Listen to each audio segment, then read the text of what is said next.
Sometimes you make a mistake and you accidentally recall a scene before you stored changes to a previous scene. Or you may accidentally overwrite a scene that you didn't mean to. You can fix these mistakes using the store undo and recall undo functions. When I recall a scene from the scene memory, that goes into our current memory buffer. Any changes to that scene are held there.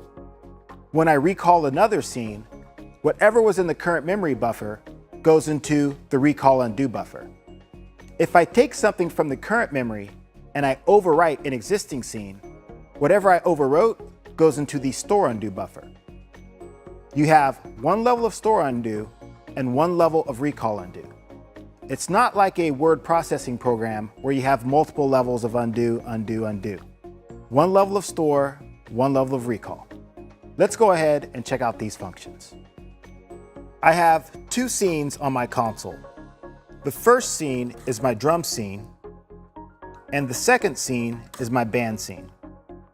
Let's go back to our drum scene.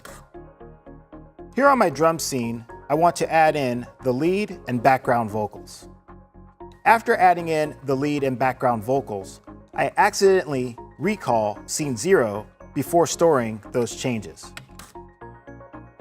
If I want to return my console to its state before I recalled scene 0, I can press the undo button on my CL series console or go to the scene memory list and use the undo button underneath recall. If I wish to store this as a new scene, I can do so by selecting a scene number in my scene list.